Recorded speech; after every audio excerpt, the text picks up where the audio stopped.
Oi, irmãos, tudo bem?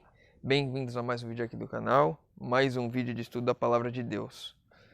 Bom, os pedidos de oração de hoje, eu pulei aquela página, vai estar aqui no rodapé do vídeo, se inscreva no canal, like, enfim. Pedidos de oração de hoje, a irmã Jennifer pediu oração pela saúde dela. Nesse sábado, ela esteve acompanhando o culto conosco e ela está internada num leito de hospital e ela pediu que estejamos orando para que Deus restaure a saúde dela, que ela possa sair de lá o quanto antes. Peço que os irmãos estejam orando pela irmã Jennifer. E a irmã Deusira e a irmã Nilza pediram oração pelos seus esposos. A Deusira, o esposo, ele bebe e não aceitou a Jesus ainda. E a irmã Nilza, o esposo já recebeu o estudo, mas ainda não tomou não se decidiu pelo batismo. Então possam estar orando pelos esposos das irmãs, que eles possam se entregar a Cristo quanto antes, porque sabemos que o tempo está cada vez mais próximo. A pergunta de hoje, nós vamos responder o irmão Romildo. Ele perguntou: o tamanho da cidade santa descrita em Apocalipse é literal ou simbólico? Então vamos lá abrir Apocalipse capítulo 21, verso 1 e verso 2. A gente vai ler alguns trechos aqui do capítulo 21, que é onde apresenta a cidade santa. 21, verso 1 e 2. Vi novo céu e nova terra, pois o primeiro céu e a primeira terra passaram, e o mar já não existe. Vi também a cidade santa, a nova Jerusalém, que descia do céu da parte de Deus, ataviada como noiva adornada para o seu esposo. Vamos lá, verso 10 agora. E me transportou em espírito até uma grande e elevada montanha, e me mostrou a santa cidade Jerusalém, que descia do céu da parte de Deus. E agora do 15 ao 17, para a gente finalizar a leitura. Aquele que falava comigo tinha a medida da vara de ouro, para medir a cidade, e as suas portas e a sua muralha. A cidade é quadrangular, de comprimento e larguras iguais. A medida da cidade, com a vara até 12.000 estádios.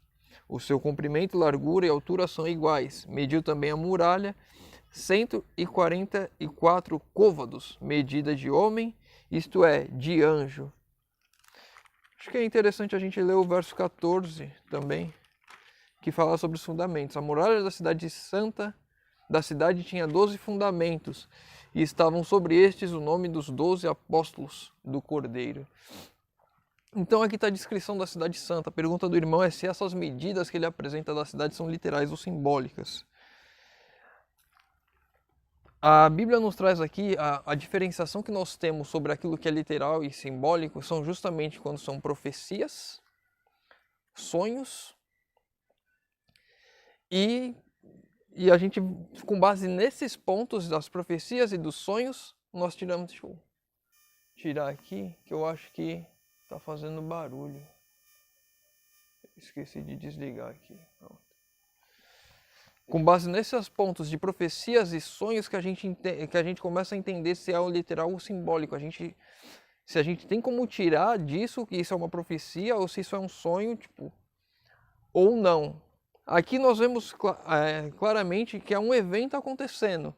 Ele está vendo um evento no futuro. Se a gente for parar, vamos voltar lá na história de Daniel, que a gente já estudou várias vezes aqui no canal, nas nossas reflexões. Em Daniel capítulo 2, tem uma estátua. No sonho de Nabucodonosor, essa estátua tem cinco materiais diferentes, né? Ouro, prata, bronze, ferro e ferro com barro. E aí a rocha é soltada da montanha sem mãos humanas e destrói essa estátua. E aí Daniel explica que cada estátua é um reino. Isso é um sonho, então as coisas ali são representadas em algo. Se a gente for mais para frente, no próprio livro de Daniel, no capítulo 8 que a gente viu, capítulo 9, tem outras visões. A visão do capítulo 8 dos animais. Cada animal que acaba representando um reino, o leão, o leopardo, o urso. Os chifres, cada um tem uma representação. Se a gente for no capítulo... E aí agora sim, com números, né? No capítulo 9 de Daniel, fala sobre as 70 semanas. No capítulo 8 também fala sobre as 2.300 tardes e manhãs. São profecias de algo que viria no futuro e que tinha que ser algo explicado. Aqui, diferentemente aqui na visão de João, ele está vendo um fato acontecendo e não uma ideia sendo mostrada, vamos dizer assim, não uma visão sendo mostrada do futuro. E como a gente pode embasar isso também na questão dos números? Vamos lá, Apocalipse 7, que fala sobre os 144.000, né?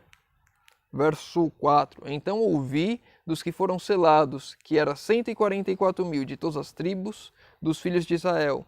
E aí fala aqui os nomes de todas as tribos.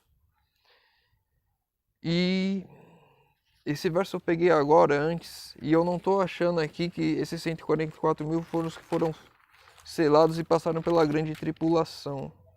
Mas ele fala aqui em algum ponto, só tem 2 lugares que falam sobre 144.000.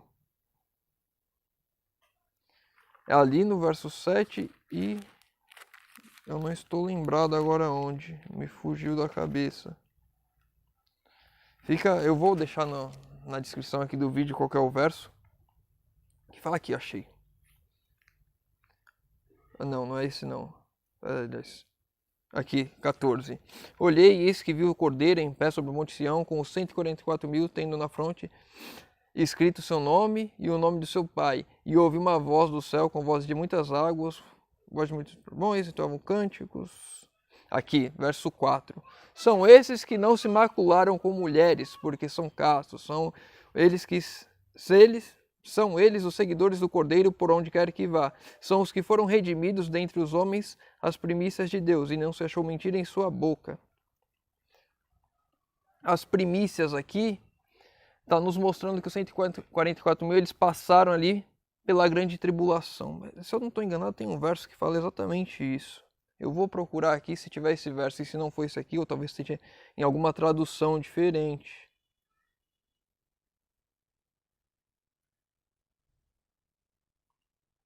Talvez esteja na tradução diferente. Olhando aqui o verso Apocalipse 14, verso 3, fala aqui, né?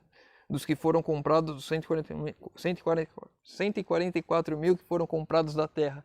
Ou seja, são um número simbólico, são aquelas pessoas que passaram por aqueles momentos finais aqui da terra. Não são 144.000 pessoas. Já pensou? A salvação está destinada apenas a 144.000?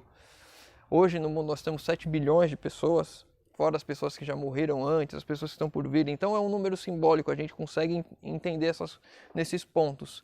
E o Espírito de Profecia traz também, a Ellen White já escreveu um pouco sobre isso também, sobre a Cidade Santa.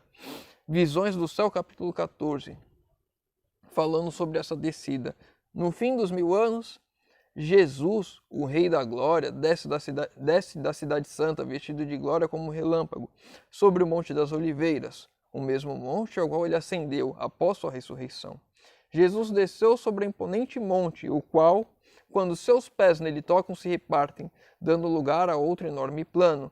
Então olhamos e vimos a grande e bela cidade, com seus 12 fundamentos, 12 portas, 3 de cada lado e o anjo diante de cada porta. Por que eu li aquela parte dos fundamentos? Porque a gente vê os mesmos fundamentos aqui. A gente vê que é uma visão literal. Quando João estava vendo aquele fato acontecendo, no futuro ele já estava vendo literalmente o que estava acontecendo. A cidade descendo do céu, Jesus toca o Monte das Oliveiras, fende a cidade e a cidade desce aqui na terra restaurada. E aí ele estava descrevendo como que era a cidade. Tanto é que nessas passagens de Apocalipse 21 nós vemos a cidade com ruas de ouro, as pedras em cada porta.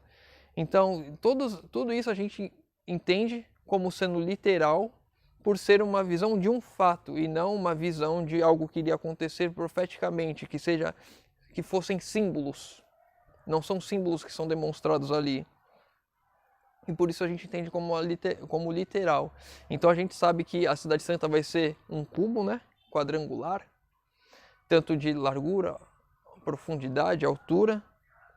E ele dá essas medidas para nós. Eu lembro que uma vez um irmão falou o cálculo, eu não fiz esse cálculo para ver se estava certo, mas seria como se fosse a cidade indo de São Paulo até a Bahia, de comprimento a cidade. Então você coloca esse tamanho tanto na largura quanto na altura, profundidade, enfim, para fazer um cubo perfeito nessas proporções. É uma cidade gigantesca e com certeza há um lugar para cada um de nós lá. Basta aceitarmos a Cristo como nosso Salvador, nos entregarmos e fazermos sempre a vontade do Pai. Convido aos irmãos, agora espero ter respondido a pergunta do irmão. Acho que ficou meio confuso por eu não ter trazido aqui os textos dos 144 mil, que eu lembrei agora aqui um pouco antes de gravar. Se ficou alguma dúvida, deixa nos comentários que eu volto a fazer o vídeo respondendo e tirando essa dúvida. Convido agora os irmãos puderem fechar os olhos para falarmos com Deus. Senhor Deus, Pai amado, obrigado, Senhor, por mais esse dia de vida que o Senhor nos concede. Pai querido, obrigado, Senhor, porque o Senhor preparou um lugar maravilhoso para nós. Pai, te pedimos que o Senhor trabalhe em nossos corações, teu Santo Espírito atue em nós para levarmos o Evangelho, para pregarmos, para que Jesus volte logo para nos buscar e possamos, enfim, morar nessa santa cidade ao teu lado, desfrutando das maravilhas que é a perfeição ao teu lado, Senhor. Pai querido, te pedimos isso em nome de Jesus. Amém. Meu irmão, fica com Deus e que Deus te abençoe.